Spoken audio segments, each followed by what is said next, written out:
the West Coast, the East Coast, and deep in the heart of Texas. It's the Geek at Arms podcast with Bryan, Mike, and James. And greetings, everyone, and welcome to the newest episode of the Geek at Arms podcast. I'm James, and hanging out with me are my buds, Mike and Bryan. Guys, Merry Christmas to you. Merry Christmas. Merry Christmas. Nice. I am very glad that we were able to get together at least one more time before the end of the year and just sit back and chat. Well, I'm wearing my... As am I. Yeah, I'm so excited. I decided to wear my my purple bow tie for the first day of Advent. So clearly, I'm all in. So, guys, what have you been up to recently? Same old, mostly. Finally moved into the new place. I've got twice as much floor space as I had before. This place is like cavernous.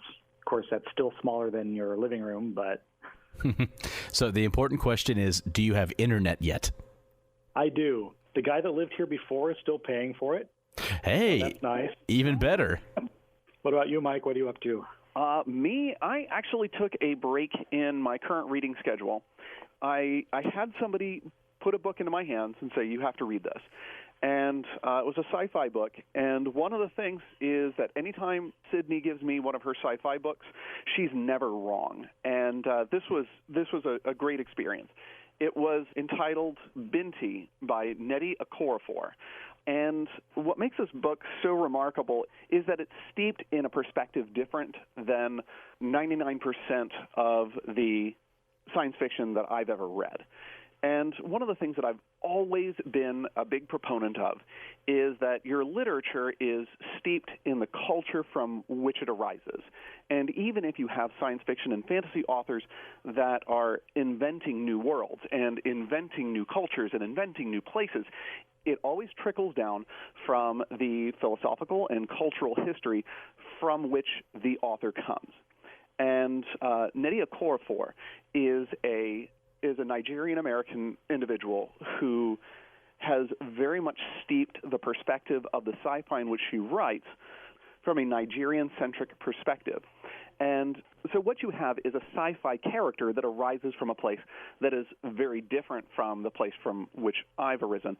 And the general path of this quick novella, and it's an easy read, it's a short read, but what you have is this individual who has been accepted into a galactic-level university. And so she is en route to the university. She's having to leave her culture, having to leave her home, having to leave her planet, and taking some part of that planet with her, like her connection to the Earth is actually worn on her skin. And as she is in transit, the absolutely unexpected happen, and her entire survival is put into jeopardy. And now she is in a position where she has to not only negotiate for her own survival, but also try to plan for the survival of those at the university. And so I leave you to read because I don't want to spoil it, but check out Binti. It's short, and it's just absolutely delightful. How is that spelled? Binti. You know, for a young adult book, that sounds pretty deep. You know, I imagine that the author students call her Dr. Okorafor for a reason. Yeah, she's actually an English professor in somewhere in Buffalo, I believe. So after I read her book, I was really curious, so I went ahead and listened to a couple of her talks. And yeah, there is a depth there.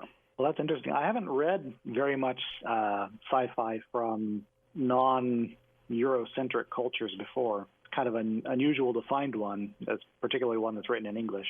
Yeah, there's not a whole lot out there, and it's I'm sure there's more than I've realized because, you know, the mainstream is what the mainstream is. But when something is done well, I think that those who are used to reading the mainstream should check it out, pay attention, because, well, frankly, this is good. And I don't usually appreciate the sci-fi novels so much, even if I enjoy them. So is that what you've been kind of geeking out to recently, Mike? That has been the main focus of my geeking out. I'm still working my way through the Italian fencing tradition. I've taken a bit of a break from that, and I've been reading a couple of other things that are fencing-oriented. But I think there's only so much arms that the Geek and Arms podcast can take, especially when they're listening to Mike talk about one Italian fencer after another. Yeah. I think everyone's just afraid that we'll finish up with the Italians. Our audience will think we're done, we're past that, and then we'll open the big book of German. Oh, my gosh, especially when there's a translation of 133 coming out this spring. So, yeah, plenty of time for that. I'm reminded of a certain gentleman whom I knew who was in the SCA, was a heavy fighter back in Colorado, where I'd see him at fighter practice, and I would just say, hey, how you doing? Meaning to just, I'm trying to walk into practice, not a whole lot of conversation needed, just wanted to acknowledge you and say hi.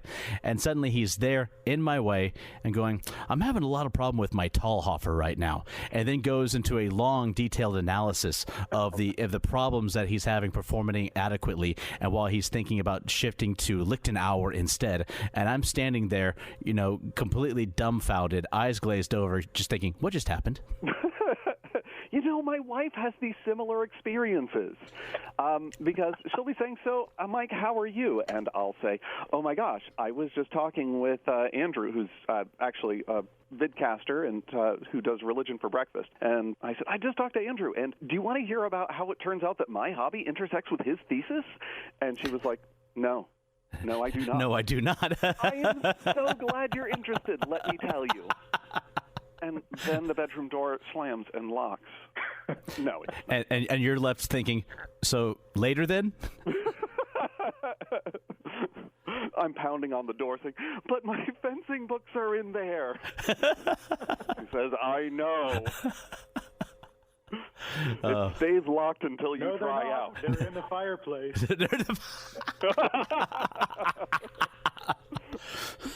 And that's why you can all hear Mike's tears as they hit the microphone. So, Bryan, what about you, man? What have you been geeking out to recently? Well, as I mentioned earlier, I'm in this new apartment, and this comes with two consequences that have got me thinking about things. The first is I am really close to Meltdown Comics now, and that's kind of dangerous for my pocketbook.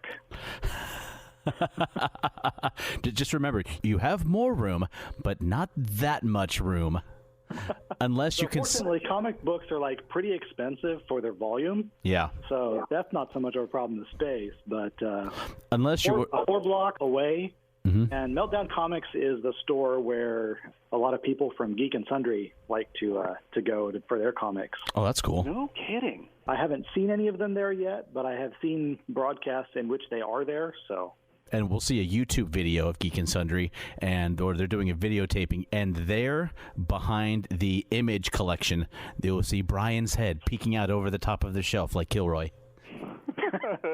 Probably not. I'm kind of allergic to cameras.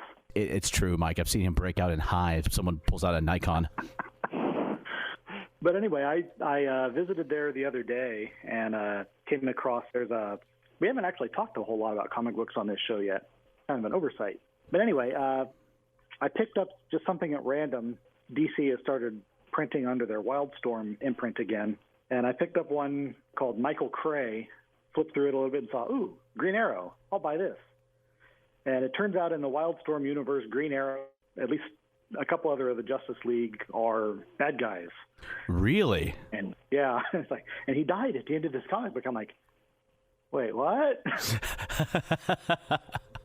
So I don't know if I'm invested in the Wildstorm thing or not, because Green Arrow is my favorite superhero, and to have him kicked off in issue 2 of the new book is a little bit disconcerting. Green Arrow has been a character that's been around for a while. He in comic book form, cartoon form, and of course the Arrow television show, which has been on for what is it in its 7th season now? Really? I think it's in its 6th. Okay, but still, it's been out there for a while. To me, my favorite version of the character will always be the one from the animated series Justice League Unlimited. He was pretty good in that one. Because there's a scene where he is sliding down a rope from a glacier onto a submarine, like you do, and he is singing his own theme music, which is playing in the background, which is just perfect.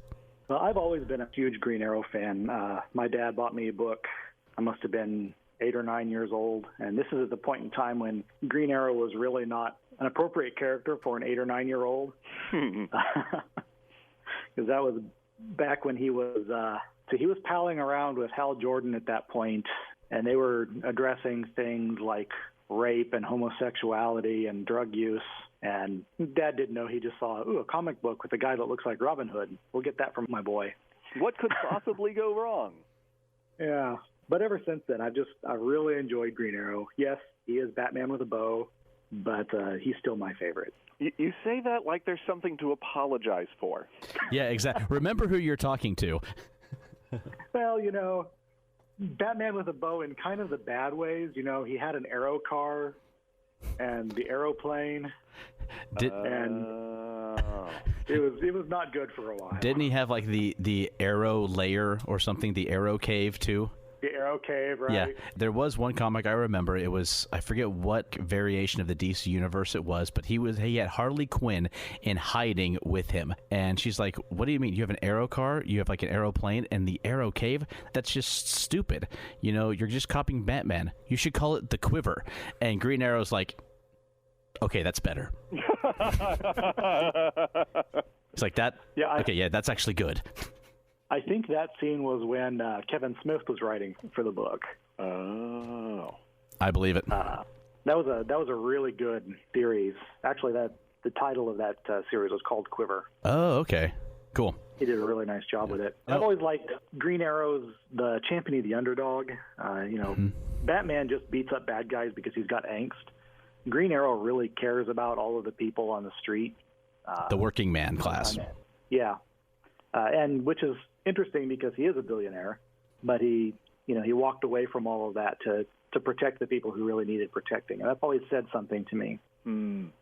We should, in the coming year, we should have a good portion of an episode dedicated to comics that we have loved or comics that we are loving right now. Mm-hmm. Or even I think that you're touching on something that's a little bit deeper. Like, why do we love the heroes we love? Oh, yeah. Sit down with the introspection and say, what makes me fall in love with this hero? See, I was keeping it all superficial, but I like the way you're going with it. Like, let's get deep on this. Do you remember who you were talking to? I'll actually have a little bit more to say on that a little while later if we do talk about Justice League. Fair enough. Because there were some things that I noticed in that film that I'd kind of like to talk about. I gotcha. The other consequence of my moving into this new place is I've had this idea in my head for many years of having a space that is just dedicated to a role-playing game. And I've always lived in a place with someone else, at my parents' house, at renting a back bedroom from somebody else or living with my wife. But now I have space for a big table. I've got this big, giant wall with nothing on it. I'm like, I could have my role-playing room now. Yeah. And what should I do with it? I personally hope you do so that I can live vicariously through that. Because I've often dreamed of having something similar, but I have absolutely, unless I want to put it in the very small shed where I keep my lawnmower and garden tools in my backyard, because that's the only space where I could dream of putting it. Mm-hmm. I'm getting this idea of James and I coming out to visit just to decorate that one area of your apartment. That would be awesome. I think I could sell that to my wife. Bye, dear. I'm going to Los Angeles to help Bryan decorate a 5-foot by 5-foot square corner of his apartment. It's like, whoa, what makes you think that you're getting away with that? I'm taking the kids with me. Done. I'm sure there's great babysitters in the area. I raised 2 almost functional children. I can help. With an asterisk after. I'm going to take no responsibility myself. Wise man. But I'm sorry, what were you saying, Bryan? I was saying I've got this idea. I've got this big, long wall, and I want to get a metal strip, something magnetic, so I can hang maps up there with a magnet, and they'll be easily to change out, and they won't be damaged. Better than a cork board, better than actually putting things up on the wall. But I'm having a little bit of trouble. What else could I do? Yeah. Now, do you have are you just talking about all RPGs in general, or is there a specific one or two that you're zeroing in on? Well, chances are probably about 85% that I'm going to be starting up another Middle-earth role-playing game. Oh. Okay, so cool. You're going to go prancing pony style right there. That's what you need to do. Get some big wooden flagons. I don't see why not. I was either going to say that or like the map and document room in Gondor, like where like Gandalf went to look for information about the ring. Now that is an idea. You've got like a little cupboard with like scrolls in it and rolled up maps and a table there with just various research material. I love the fact that we're just spitballing about what we want him to decorate his apartment like. Well, ultimately, Mike, if you and I agree on something, then he has to go with it because majority rules. I think so. We're going to be putting it to a vote at the end of the show? Yes, exactly. Oh, heck. Let's just start an online poll for what we should do. I mean, there's absolutely no way that could go wrong. No. And the next one just has... You don't think I'll wind up with an apartment called Bodie McBoatface? Yeah. No, what will happen is that the next episode we record, we'll just have you laughing and sighing maniacally in the background because the online poll went crazy and they ended up voting for you to create a space dedicated to Call of Cthulhu. Oh, no. Well, better that than My Little Pony. I'm going to challenge you on that because I think Cthulhu appeared in My Little Pony. I would watch that episode. I watch it sometimes with my daughter, and my wife and I, after watching some of it, we're like, okay, this isn't that bad. It actually has a good message. We see why there's such the following behind it, and we'll let her watch it. And there have been once or twice, I took her, I think I may have mentioned this before, I took her to go see the My Little Pony movie because I'm a good parent, and there's always one or two episodes where something just does go a little crazy, and it just leaves me blinking my eyes going, what did I just watch? You know, I had a similar experience in that, since I have young girls as well, and they were watching My Little Pony, and season 1, I was like, there's a lot of crap that's made for kids. And this one is actually not, this one is watchable. And then I kind of hung on for season 2 and kind of fell off on season 3, and I was kind of glad that my children kind of fell off after season 4, so... Yeah, she's moved on. She doesn't watch My Little Pony often. She's moved on to things like other children's shows who I don't even want to mention on the podcast, but other things. You know, I got to put in one. And if we're talking about the things that we've done with our kids, I won't mention any names, but there were certain, groups of fairies and, the kinds of bell sounds they would make as they did their thing. But I was really intrigued that these fairies met up with some pirate fairy or whatnot, and she showed up after exiling herself from the fairy hollow or whatever, and she shows back up with a swept hilt rapier on her hip. And I'm like, that's not like a crochet needle or a needle that she's tacked something on as a handguard to. Like, no, this is a diamond cross-section swept hilt rapier. This fairy spent time and effort forging and tempering this blade. Which one of the main characters is she planning on running through? I'm in. I've seen the exact little movie you're talking about 24 times, I'm sad to say, and I had a lot of those exact same thoughts. You didn't get your happy ending, did you? Well, the movie ended one way or another, so we'll just call it not so much happy as in just grim satisfaction. Fair. So, James, what are you geeking out about? Oh, my usual multi-number of things. Still absolutely loving the Before the Mast books that my wife bought me, which leads me to the mention that I'm just super excited that the good people at the Museum of the Mary Rose mentioned us in one of their Facebook posts. I saw that. I am still just utterly geeking out about that. And I liked how they phrased it that if you like geeky things and if you follow the Mary Rose, then you probably are. Then check out Geek at Arms, that we're mentioned in one of their podcasts, and they included a link to our Facebook page. And it's like, really cool. And along with that, I need to talk about a correction for myself. This was actually pointed out to me by a good friend of mine from back in Colorado named Sharon. She actually is from England. She's from Felixstowe. And she reminded me that the Mary Rose did not actually sink in the mouth of the Thames River. I misremembered when I talked about that in the last podcast. For some reason, it was just in my head that the Rose went down somewhere at the mouth where the Thames empties into the strait. But I was completely wrong. The Mary Rose went down in 1545 in the Solent outside of Portsmouth. And she was heading out there because some French ships had showed up. And there's a lot of conjecture about why she went down. Was it human error? Was it because of the French attacking? Was it because of the wind? Was it because the Mary Rose was just too heavy? But either way, she went down. So there is my correction. You know, and that's part of good scholarship, is letting people know when you have misspoken. So, great.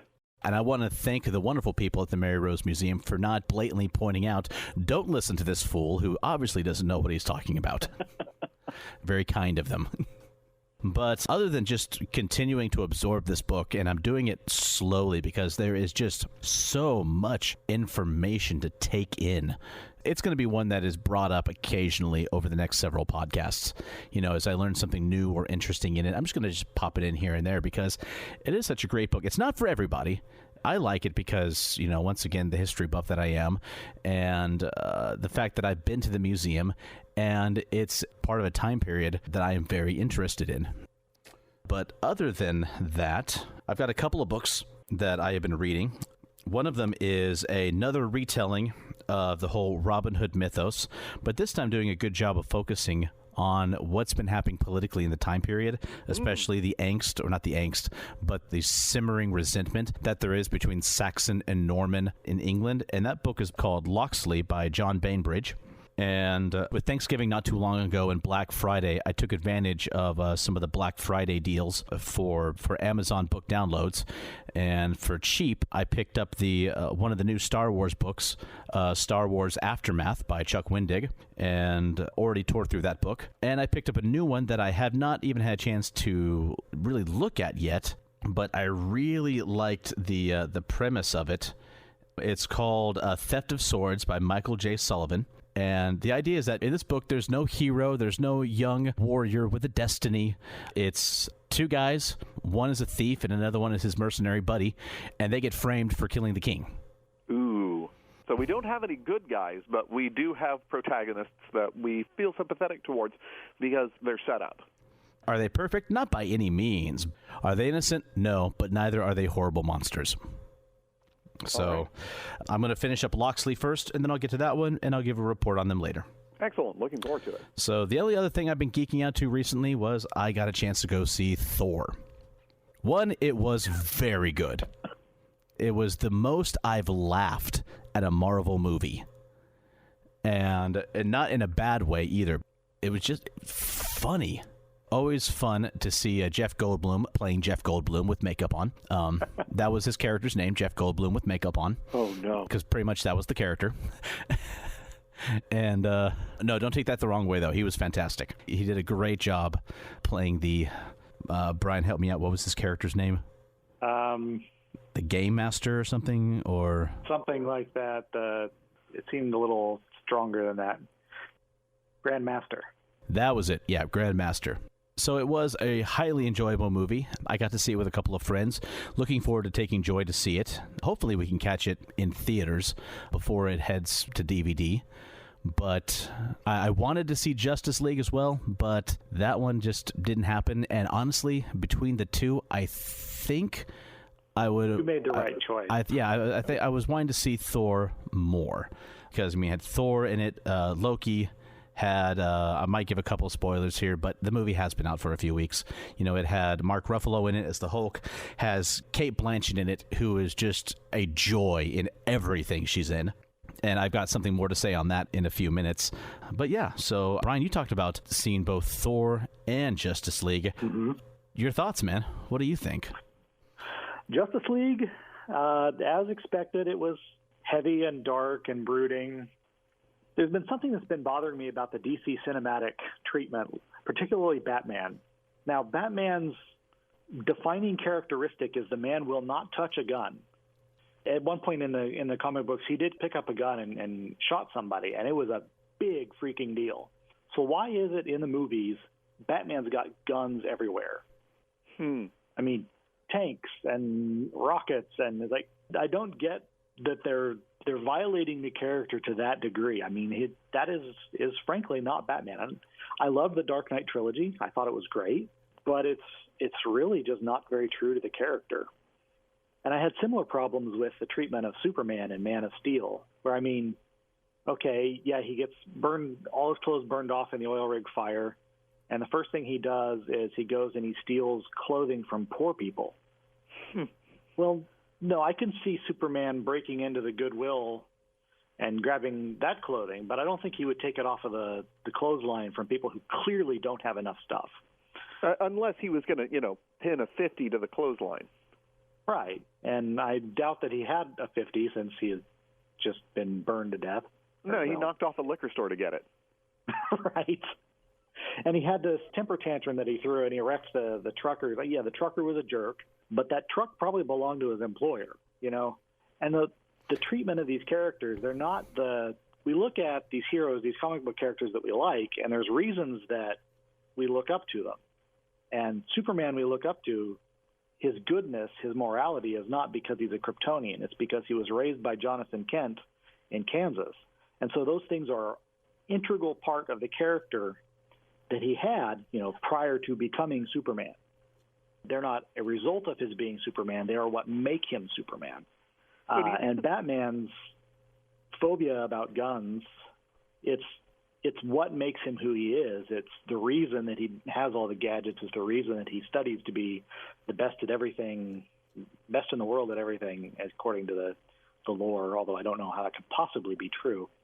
If the man can pick up a gun, then what does he need batarangs and grapple guns and all these gizmos for? And so by violating those central pieces of the character, I think that is what is making the DC movies fall down. And I think that's what made Wonder Woman so good. Is that it stayed true to who this character fundamentally was? Right. And Justice League fell down for much the same reasons. Batman with guns, Superman being a punk. The brilliant highlights of it, Wonder Woman was, of course, very good. And the Flash, the kid, Ezra Miller, I think, or something like that, he was delightful as the Flash. And I thought that particular character was true to the comics and true to who he was. And that was the best part of the movie, was these characters acting like who they should be. What about Aquaman? Aquaman's kind of the exception to the rule because you don't really want him to be like he is in the comics because he's hard to pin down. But instead of a blonde guy with green pants and an orange scale shirt, they got huge Samoan-looking tattooed Jason Momoa to play him. Yeah. Momoa was good. He was fun. I thought he overplayed it a couple of times, but he was kind of in keeping with the vision of Aquaman as he was being written. I don't really follow Aquaman all that much, but I know Tad Williams wrote him for a while pretty successfully.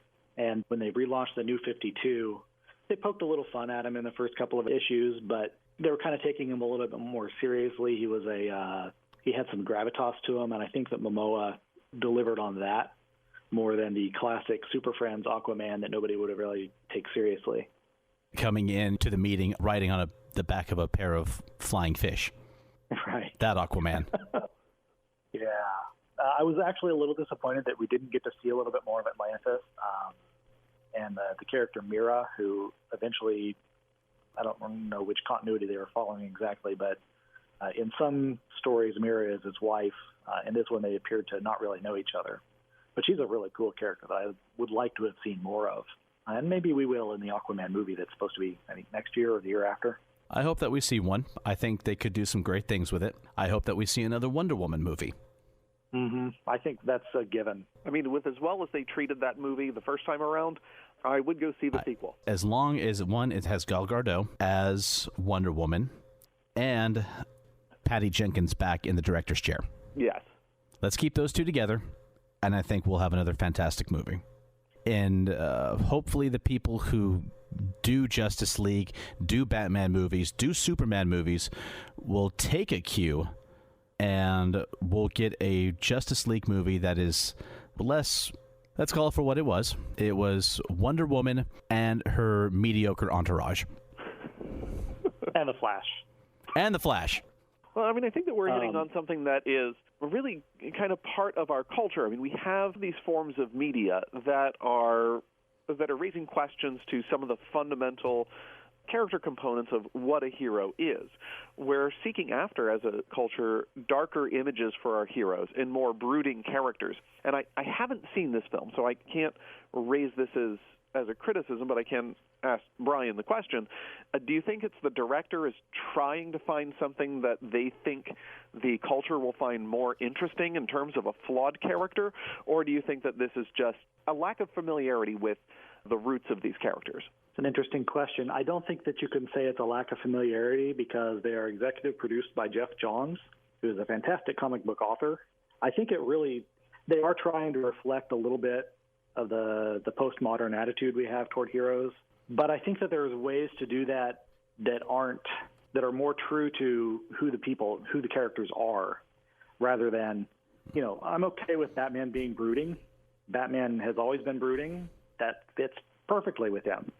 But that doesn't mean he needs to pick up a machine gun and go gunning down parademons.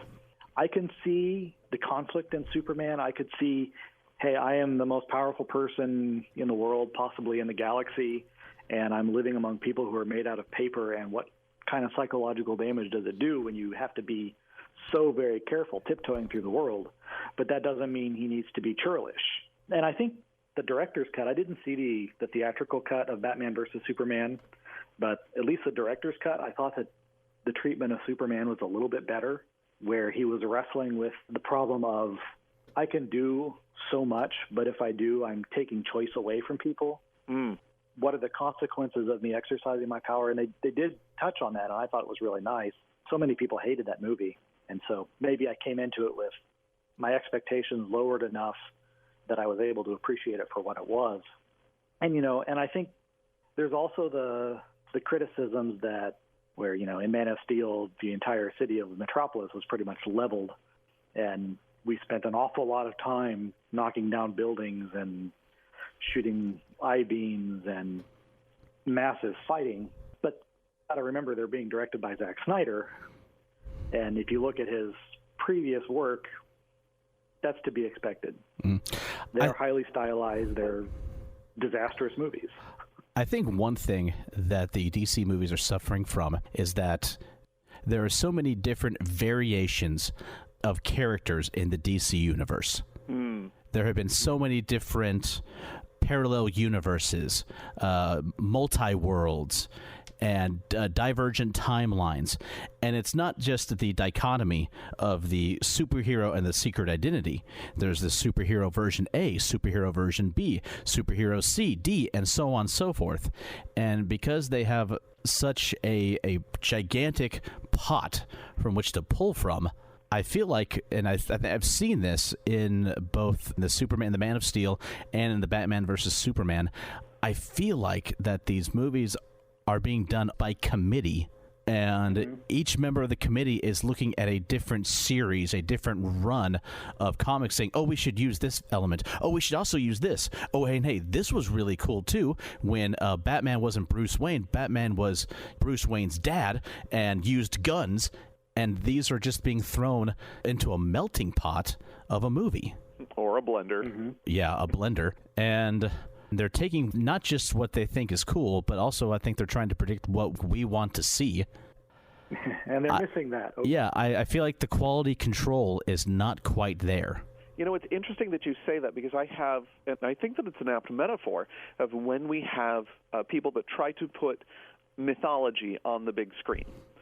Because when we have mythological characters, that whether we're drawing from what's probably most familiar to most of our listeners, the Greco-Roman tradition, is that we have these stories that are not necessarily created with any sort of continuity in mind. They are just characters that have been passed down through a mythological tradition, and we don't try to put any sort of canon to it. And in fact, when you take a look at some of these mythological traditions, the stories of what happened to Achilles in the fields of Troy do not line up with each other. But, you'll read the one that you've got and go along with it. And sometimes when you have these directors that try to put together television shows or cartoons or movies that feature these mythological characters or try to put the myth on screen, you wind up getting bits and pieces of this mythos while never really being true to any particular one.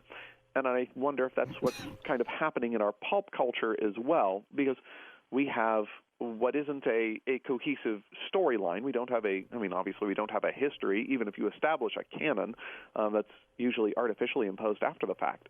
But you do have this particular mythos, and now you're trying to draw from way too much of the mythos in order to represent it on a big screen.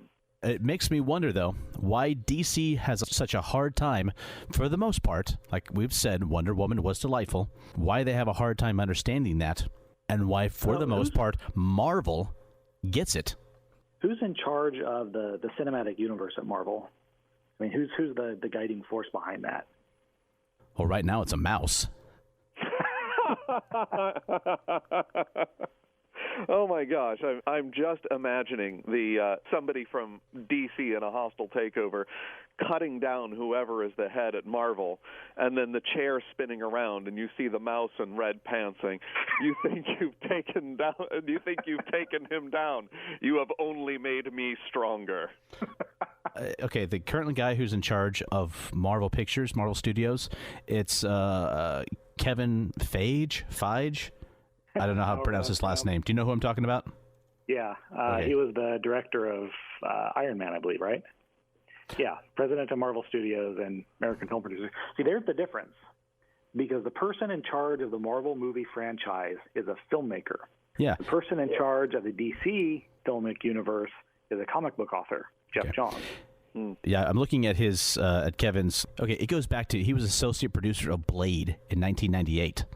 X-Men, Daredevil, X2, Hulk, Punisher, Blade, Fantastic Four, Spider-Man, Iron Man, producer of Iron Man. So, I mean, he's been either producer or executive producer for everything, and still is. From his mistakes, and I'm looking at you, Daredevil. Right, but I think the primary difference is the guy in charge is somebody who makes movies, not a comic book author who's trying to move into a different media environment. So Jeff Johns is a fantastic comic author, but he doesn't know how to make movies, apparently. Yeah, they can't all be Joss Whedon. Did I kill it? No, we're giving you room in the audio to plug in the sound of the applause. Ah, gotcha. No, but he is one of those rare people. He's had some fabulous stints writing comic books with both his Buffy comic books and X-Men, and he's directed a couple of decent movies. A few. A few. Now, I'm looking at Johns, and it looks like he's not actually really involved with the recent DC movies, so maybe I'm blaming him unjustly. He was responsible for Green Lantern, though, so... See, I'll admit that I am less familiar with what's going on in DC as I am with Marvel. With DC right now, I'll pick up a couple of episodes of one of their shows, and then I'll just kind of fall off. I am kind of slowly watching my way through Supergirl, and, I'll say this, it isn't an Agents of S.H.I.E.L.D., but I like it. It's cheesy, but I like the flavor of cheese, and I eat it frequently. Yeah, Joy and I have slowly been making our way through Supergirl, too, and for the most part, we've enjoyed it. Yeah, I'm only in season 1, and I heard that that's what's making me like it. Every once in a while, it gets a little bit too CW-y for our taste, but, it's for the most part, it's all right. Well, I haven't really paid much attention to Supergirl, except where she crosses over with the Arrow and Flash stories. I mean, I've enjoyed what I've seen, but I have really, really enjoyed Arrow, although it's kind of lost its footing the last 2 seasons. And Flash, the first season, was fantastic. We'll see if it pulls through this season. So I think we pretty much covered Justice League, but what were your thoughts on Thor? Well, Thor was entertaining in every way. I thoroughly enjoyed that movie. I was a little not sold on the character Korg, because he seemed to be comic relief in a movie that was already full of comedy, but that's okay. I mean, he was still funny. I was laughing the whole time pretty much. The visual effects were fantastic. I had probably the same reaction to, I don't want to give any spoilers, but the particular event which I thought, oh gosh, can he be Thor if that happens?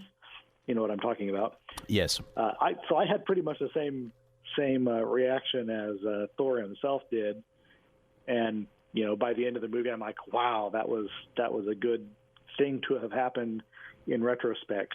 Mm-hmm. Can I be any more vague than that? Well, I have absolutely no idea what you're talking about, so well done. So, good job. One thing that this movie did make me realize is that if you were an elf in any of Peter Jackson's Lord of the Rings movies, that means you are fated to become a villain in the Marvel Universe. I will prove my work. In Orlando Bloom. Well, no, no. But because you said Orlando Bloom, you made me forget the name I was trying to think of. Thank you, Bryan. You were thinking of Hugo Weaving. Okay, so I will prove my work. Hugo Weaving, who of course was Elrond in the first trilogy. He played the Red Skull in Captain America: The First Avenger. Did good at both. Will Ferrell? No. Next, Lee Pace, who played Thranduil in the Hobbit movies. He played Ronan in Guardians of the Galaxy. Oh. And finally, we have Cate Blanchett, who plays Galadriel and was Hela in the new Thor Ragnarok. Well, I guess you can say that none of them got typecasted. Well, Hugo Weaving kind of did. So, Orlando Bloom, Marvel will be calling you any day now to let you know who you can be in Captain Marvel, Guardians of the Galaxy 3, Ant-Man 2, if you're not busy. Yeah, what has he done? Nothing. Whatever he wants, I imagine. Apparently, this past year, there was another Pirates of the Caribbean movie that he was in. I didn't see it. Did anyone? I think I saw the third one and stopped there. See, we still got Craig Parker. He was Haldir. Oh, yeah. He would be a great Marvel villain. Yes, he would. Liv Tyler. I think she would make a great Marvel villain. That makes me wonder who she would play. Well, since it is the holiday season, I think there's probably an elf that could also probably play a villain. I think Will Ferrell played an elf, and I think that same character could be a villain in a movie. Just Buddy the Elf is a Marvel movie villain. Yeah, eroding the sanity of those around him, this can happen. It doesn't even have to be deliberate. That's fine. I'd watch it. I would. So somehow we got into a lot deeper discussion about comic books and comic book movies than I thought we were going to. Well, that happens. Yes, it does. Well, I think it's time to talk about board games. I think it is. Cool.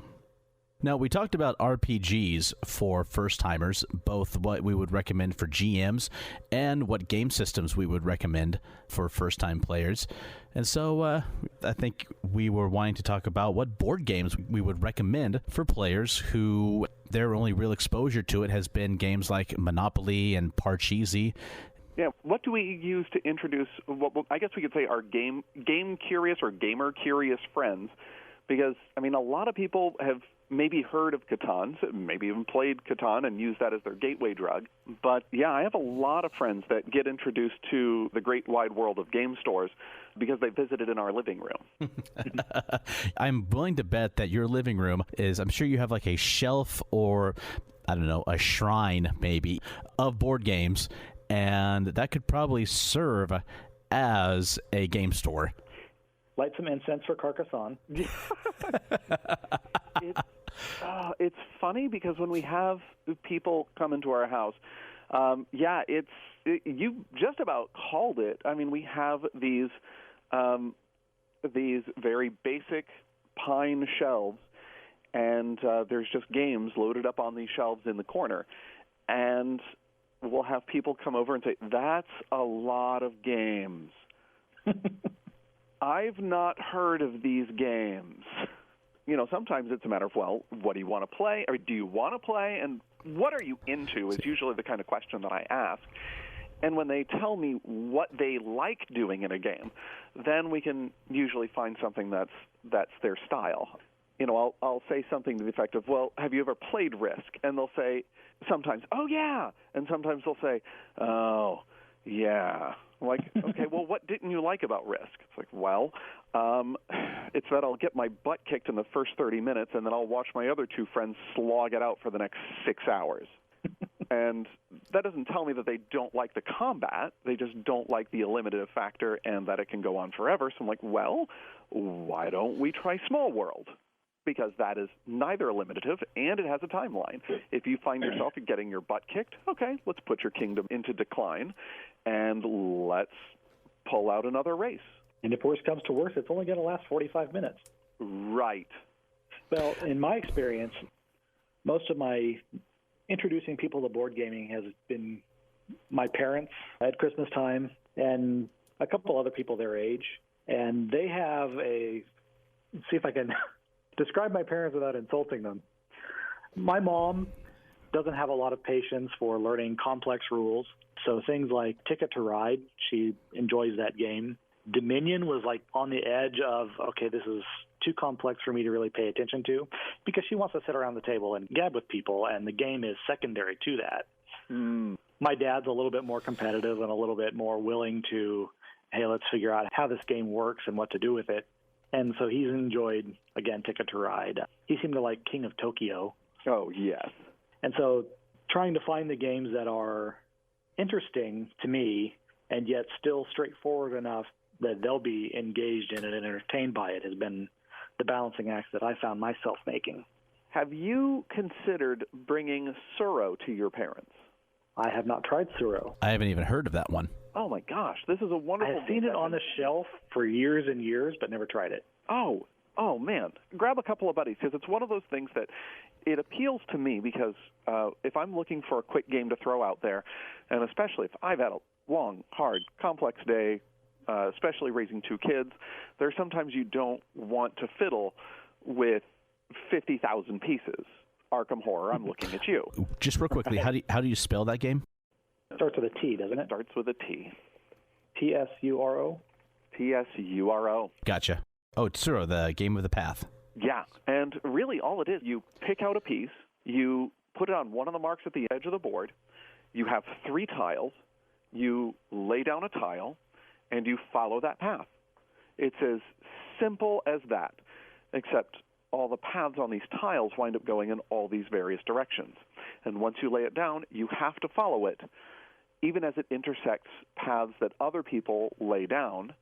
And if you wind up on the same tile as somebody else, you are completely at their mercy as to whether or not you get run off the board.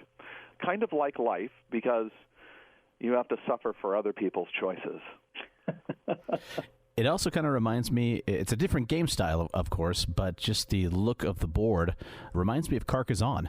You know, it's there are some parallels there, in that it's one of those games that Carcassonne, you play it as you set it up. And it's also a really great one for first-time gamers, because you can, in the teaching phase, have as many or as few rules as you like. Because when I was playing this with my 5-year-old, it was a matching game. As I started adding some more rules to that, like, and when you place a piece down, you get scored by how many cities you build, or how many city pieces you put into the construction. And then you add roads to that, and then you add fields to that. And then, if you so wish, you can add expansions to that. And, of course, the gameplay changes considerably depending on which expansions you put in. Yeah. Mm-hmm. So when we first had the idea to discuss games for first-timers, I kind of went a little overboard and created some lists. Oh, lovely. My first one I came up with was gateway drug games. These are beyond, like I said before, the Monopoly and Parcheesi and playing with dominoes, things like that. And I've got like Apples to Apples, Settlers of Catan, which Settlers of Catan is almost getting to the stage of Monopoly and other board games like that, because over into the mainstream. Yeah, you can pick it up at Walmart or Target now, and people are becoming very familiar with it. Hang on, I'm going to stop both of you guys right there. Even if it is mainstream, it's not Monopoly. Monopoly's broken. I know. I agree with you, but you can almost find them right next to each other on the shelf at Target. Good. Thank you, Target. You're listening. I also included Ticket to Ride, Scattergories, and Carcassonne.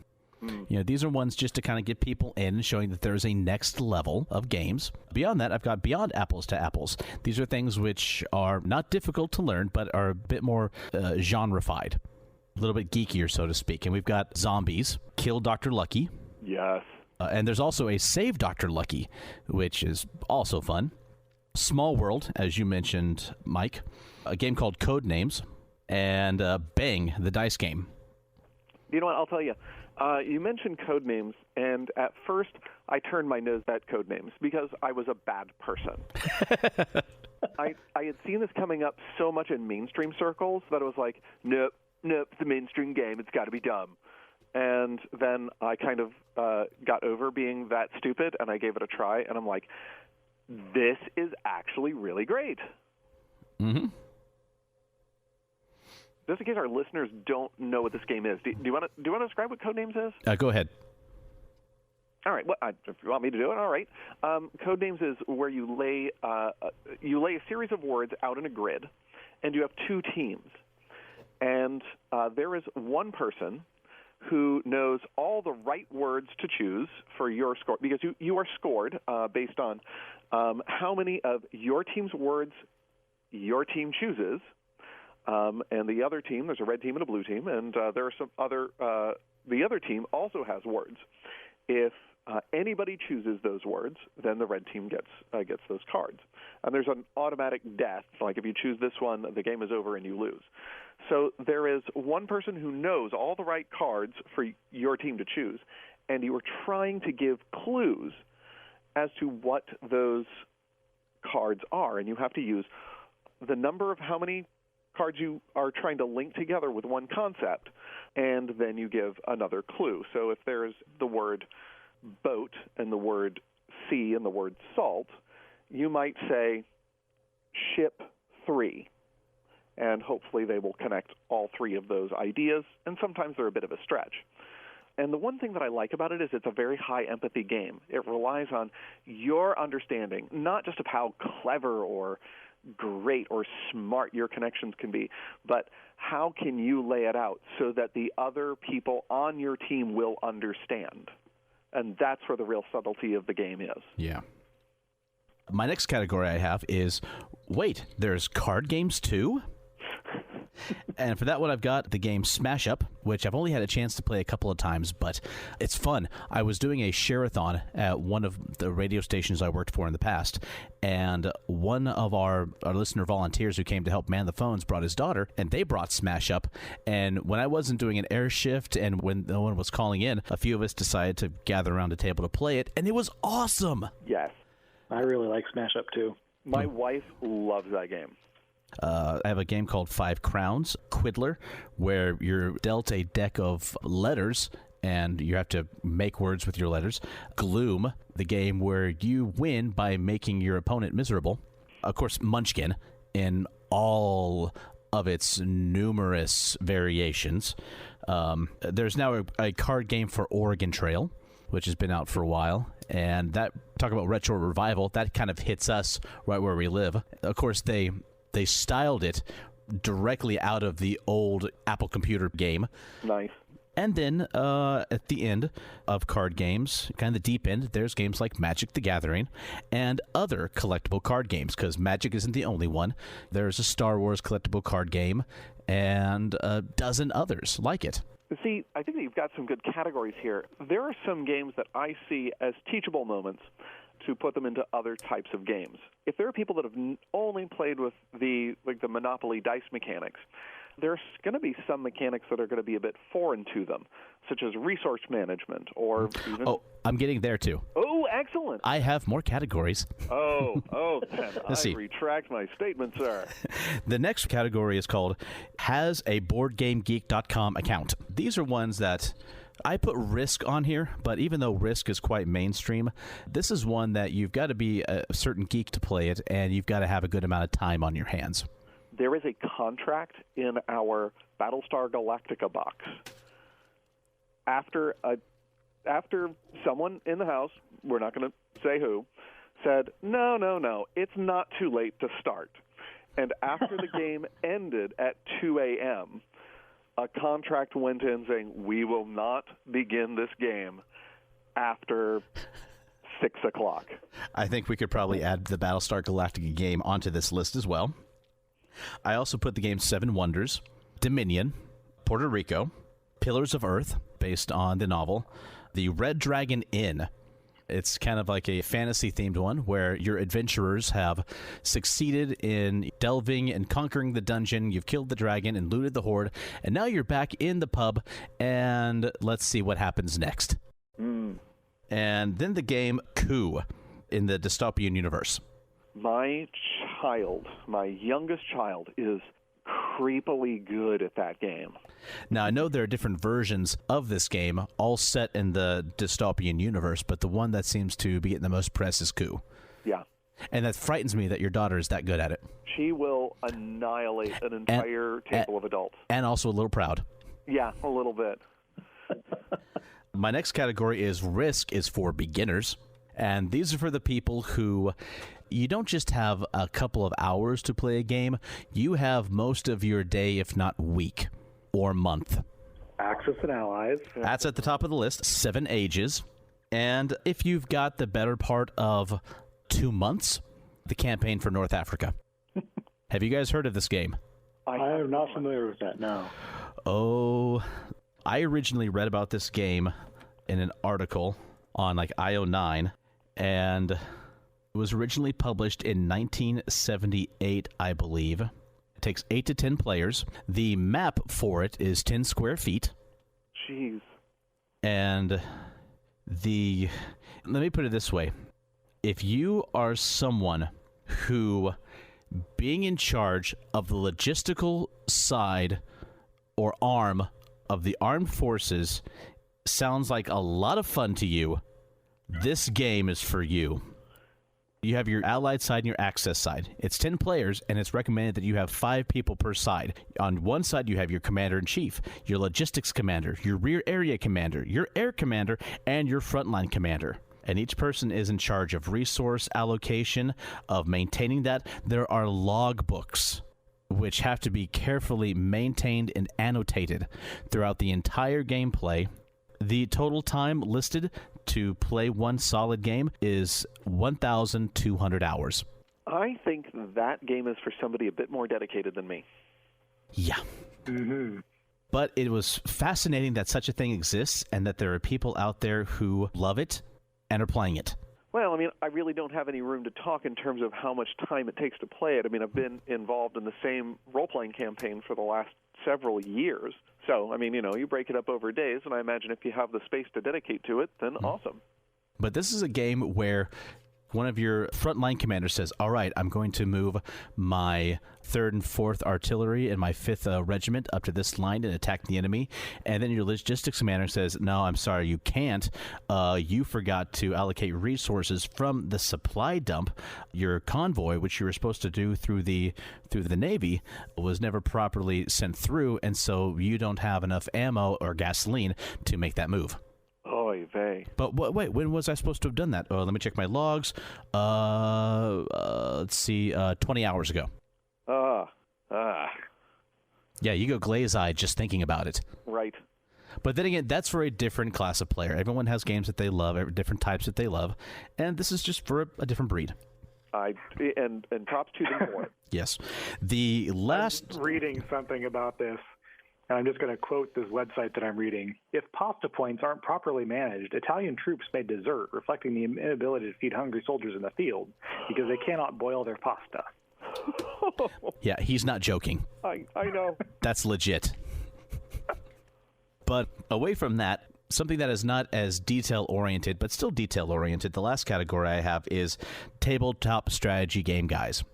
And these are the guys who have a box full of foam and miniatures and who are playing like Warhammer, Battletech, and now Star Wars Armada. I've seen that. Which, I'll be honest, every time I see some Star Wars Armada little miniatures in their fully painted glory, I stare for a couple of seconds and then I have to go, no, walk away. Walk away, James.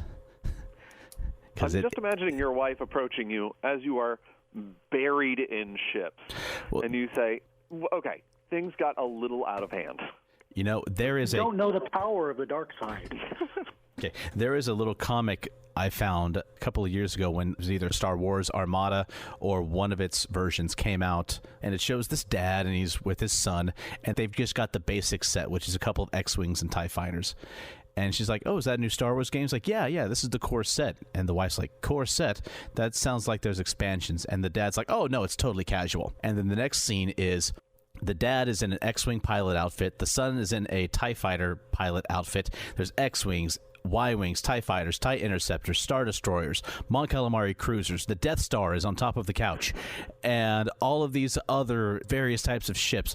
And the wife is just staring at the husband. And he looks up at her and sheepily says, mistakes were made. I had forgotten about this. And I just have to say, I really related with that comic. Yeah, absolutely. I think I hit that once I started when I got my first set of the Star Wars miniatures game that was put out by Wizards of the Coast, and I still have a trunk full of those. Yeah, but what keeps me away from it is that I don't have the money to just buy them to sit on my shelf so they look pretty. And if I can't find anyone to play Magic the Gathering with right now, I'm not going to have any time to find someone to play Star Wars Armada with either. Absolutely. So those are my lists. Those are my little suggestions. Not comprehensive whatsoever. There are just so many different games out there, and many that I have seen and read about but never had a chance to play yet. I'm hoping to get into them myself one day. See, the way that I do my game, I'll admit that my gaming is relatively simple compared to Magic the Gathering or any protracted war game. And, a lot of it has to do with, my situation in life right now as a parent and doing my ministry and also a full-time job. So I tend to gravitate towards more to the 30-minute to 2-hour games. But there's still a lot of fun and complexity to be had in that. Seven Wonders, I think, is an excellent example. Getting people to play Seven Wonders when they've never heard of it before is a bit more of a difficult thing. But I think that it's interesting that you have different combinations of these, as you said, these gateway drugs that actually can, in very real mechanical ways, lead up to something like Seven Wonders. It's interesting that you bring up Seven Wonders. I meant to put this in the card game one, but there is a 2-person version called Seven Wonders Duel, which is a card game that Joy and I picked up when Amazon was having a big game sale. And we've played it a couple of times, and we found it was easy to learn, only takes about a half hour to play, and was fun. That sounds like it might be worth checking out. Now, I'll tell you a couple of things that my wife and I are currently in with our friends. Sushi Go Party. There's a 2-player Sushi Go, but there's also a party version where you can customize the way that the game plays every time. And it has that hand management and passing mechanic that you see in Seven Wonders. That's an easy bridge. So is a game like Splendor. Have either of you played that? I have not. The game is all engine building. You're a jeweler who's buying gems and gem mines in order to attract nobles, and you acquire points by first getting these tokens that represent gems in order to buy mines. As you buy mines, they count as having tokens, so there's fewer tokens you have to pick up, and you can build more and complex engines to get to the higher point value cards. Play this a few times with somebody who is relatively new to gaming, and you give them the engine building mechanic. You also give them the idea of resource management. Combine that with something like Sushi Go Party. After they get that singular mechanic on their hand or in their head, then you can develop towards more and more complex games without having to overwhelm somebody with a vast array of mechanics that they may not be familiar with. I just looked this one up on Amazon and added it to my wish list because I've seen this one mentioned a few times, and I've seen it in the game store, and I think this is one I'm going to get. My wife usually beats me soundly at that game, and I'm trying to figure out why. I mean, in Dominion, you wind up building far better engines, so I thought, I should do all right with this. She is able to just break it down and see so many paths ahead, and does a fantastic job with this game. Well, remember, diamonds are a girl's best friend. Oh, well done. Thank you. One thing I want to recommend for our listeners is that if you decide to get any of the games we mentioned, of course you can find them for a good price and usual free shipping if you get them on Amazon and if you're a Prime member. But also check out your local game store. A lot of times you can find these games there as well, and only a couple of dollars, $3, $4, $5 more than what you would pay on Amazon. Consider getting it there. Support your local game store. It will help them a lot more than it will help Amazon. And also, your friendly local game store is able to better advise you as to what type of games that you can buy, since you can tell them what you like and they know what they have available. And many of them also have demo copies of these games. Yes. You can try it before you buy. That has happened a couple of times with us. Our local game store, they've got just stacks demo games, and there's been a couple of times we've gone in and seen one that we wanted to get. They had a demo copy, and most game stores these days have several long tables for different types of tournaments that they run, and we just sat at one, tested it out, we found out this game's awesome, went and bought it. And so definitely we'll plug the local game stores. It also, there was one of our listeners had mentioned on Facebook, and I want to reinforce this. It's good to know that these people aren't being paid by these companies to plug their games. We're not getting a dime from any of these companies or any of these places. Yeah. If those companies small caveat to that, we do have an Amazon affiliate account. So if you buy something after clicking on it through our website, we will get like 3 or 4 cents. Okay. Yeah, and thank you, Brian. And if we ever do get any sort of money, we'll let you know so that you can take that into account. Okay, well, I had a question for you guys that I wanted to surprise you with, just to get your off-the-cuff reactions. Uh-oh. Don't worry, it's not bad. I'm looking forward to this with hope, caution, and trepidation. Well, see, now you built it up to the point it's going to be disappointing. No pressure. With the holidays coming up, there's always those movies that we like to watch with our families. I have a list of them myself that I try to watch every year. So for you guys, which is your favorite Doctor Who Christmas special? Oh, my gosh. Sophie's choice, right? It is, to me, it feels the least Christmassy, but I actually like the most recent one. The Peter Capaldi one with and I'm not prepped, so I don't have the name, but the superhero-flavored one, where the kids swallowed the D20, which I really want to know how, and he became a superhero. I haven't actually seen that one yet. I'll probably watch it in the next couple of weeks. Nardole is absolutely amazing. The dialogue is incredibly witty. It has, superhero is not something that Doctor Who usually does, but it comes off well in universe, and it's the dialogue is just absolutely fantastic, as well as being wonderfully funny. That's the Return of Dr. Mysterio. I just looked it up. Yes, that's the one. Well, for me, it's The Doctor, the Widow, and the Wardrobe. That is also good. That is by far one of my favorite Doctor Who episodes in general. There's maybe 4 or 5 of them that will make me cry every single time, and that's one of them. Yeah. Is this Fairyland? No, it's not Fairyland. Don't be stupid. Fairyland looks completely different. For me, it's going to be a toss-up between The Doctor, the Widow, and the Wardrobe, and A Christmas Carol. Mm-hmm. That was a good one, too. For vastly different reasons, but I think I'm going to have to go with you, Brian, and just give the edge to The Doctor, the Widow, and the Wardrobe. That one has got a good mix of humor, of emotion, parts that make you laugh out loud at the absurdity, and parts that just start to pull tears from your eyes at the emotion that is being portrayed on the screen. That actually feels more Christmassy than even the one that I named, if that makes any sort of sense. No, absolutely does. I will also put the caveat, I have not seen any of the Christmas specials with Peter Capaldi. Actually, I haven't seen any of the episodes with Peter Capaldi yet. I am criminally behind in watching Doctor Who. Well, do something about that. With what time? I mean, the few times that my wife and I actually get to sit down and watch a show with kiddies in bed, it's either going to be catching up on Orville. But now the new half season or full season, I forget where we're at, of S.H.I.E.L.D. has just started. Oh. So we've got to work that into our rotation as well. Oh. I have fallen woefully behind on Agents of S.H.I.E.L.D. Well, do something about that. Oh, gosh. The last episodes that I saw of Agents of S.H.I.E.L.D. were, oh, gosh, it featured that redhead, Ghost Rider. And... And I like that season. I enjoyed it. The thing is, I watch it on Netflix, and I'm concerned that as Disney is moving into its own streaming service, that might wind up being the last season that I see, depending on when they pull all of their episodes. Yeah, it could be. So, yeah, you hear that, Disney? I'm not making the switch. Not even for S.H.I.E.L.D. Yeah, me neither. But they'll come out on DVD eventually, and that's when I'll just put it on the Netflix mailing list. There you go.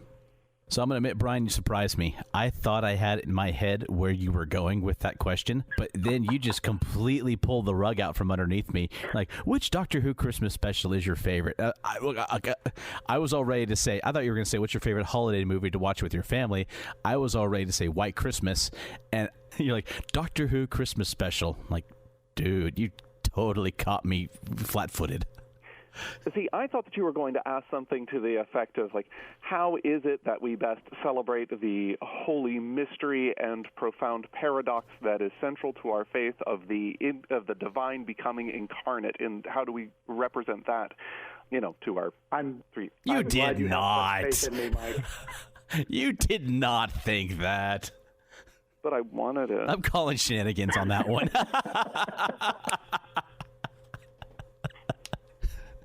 Yeah, Bryan, so why didn't you ask that? Well, because we've already gone on long enough, and I didn't want to give Mike an opportunity to talk for 3 hours. That would be episode 7.5. I keep my Christmas sermons down to 45 minutes. That's better than a lot of pastors I know. No, actually, yeah. No, on Christmas Eve, I keep it 15. Good man. Good man. Yeah, so you have a lot of talking to make up for, see. We don't want to give you that opportunity. He's like, fine, I'll only do 15 minutes now, but come New Year's, watch out. So before we head into the end of the show, being who I am, I feel like just one more time we should talk about Star Wars and The Last Jedi. I feel for me it's almost obligatory.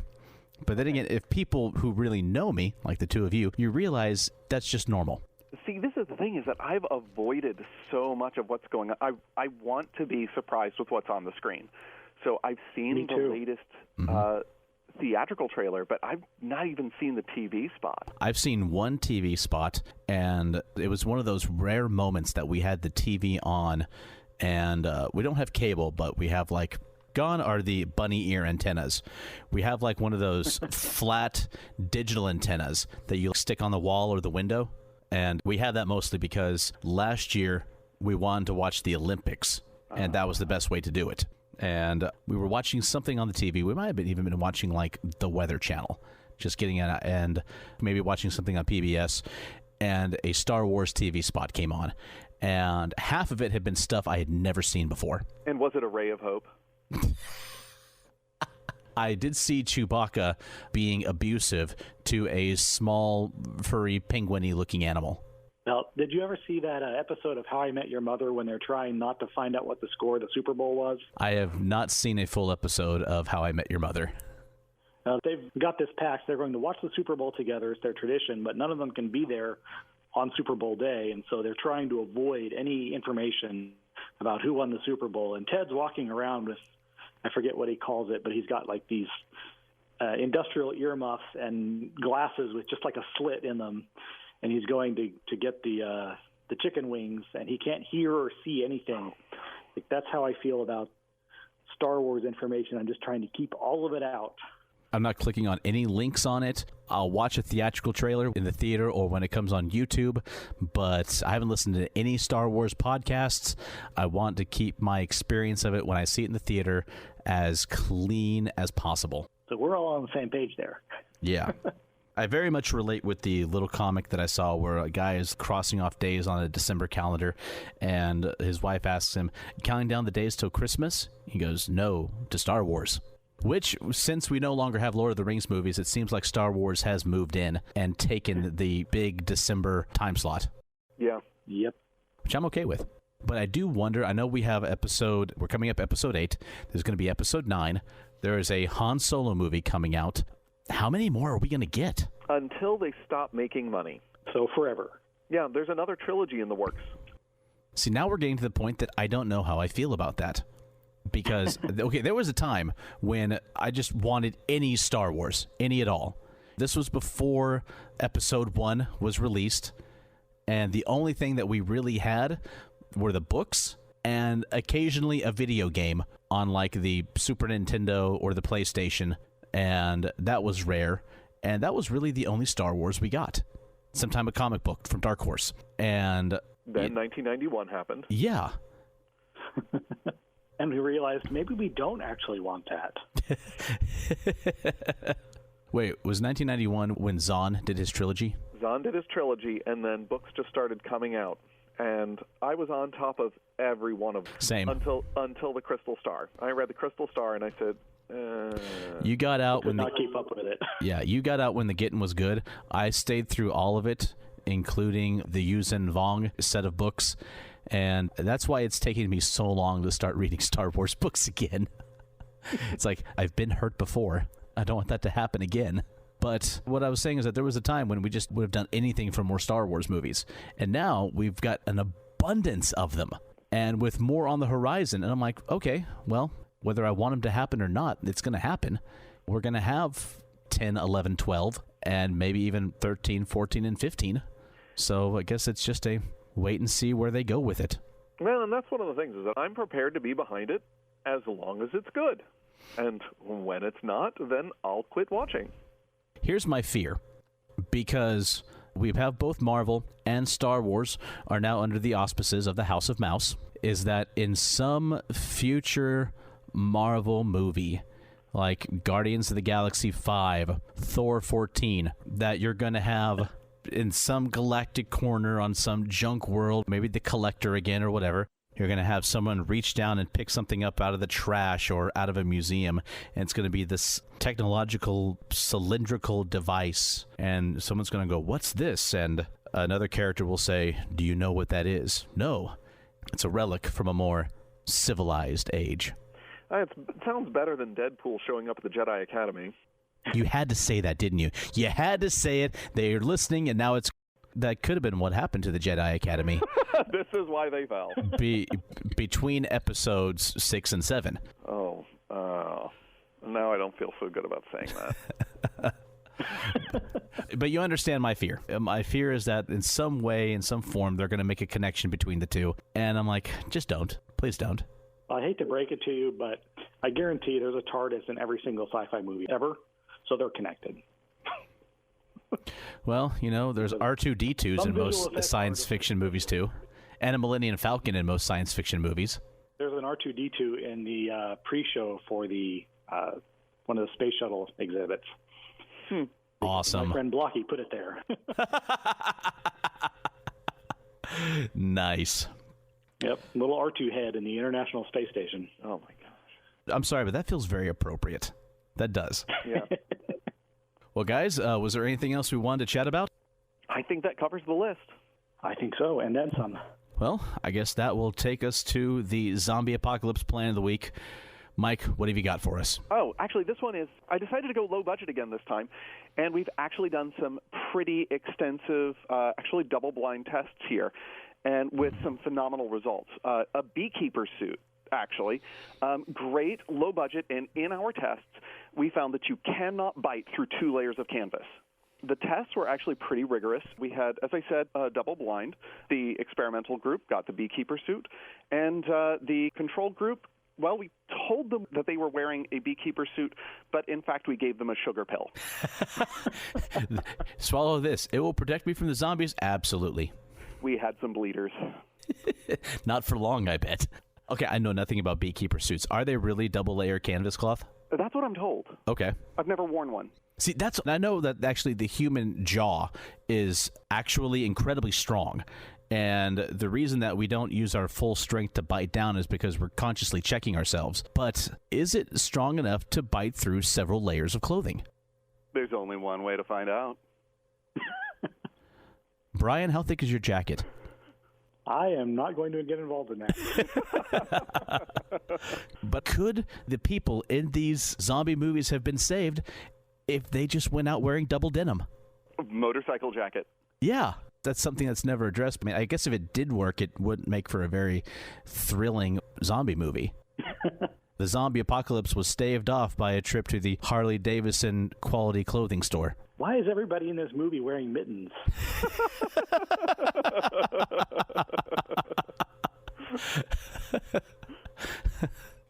And with that, I think we're going to wrap it up for this episode and for this year. We want to thank you all for listening in. We hope that you all have a Merry Christmas. And from Bryan, Mike, and James, we want to say be safe, be blessed, and be geeky. Thanks for listening to Geek at Arms. Music for this podcast was provided by Incompetech.com. For more, check us out at Facebook.com/Geek at Arms. Give us a like and maybe even subscribe to us on iTunes. That would be awesome.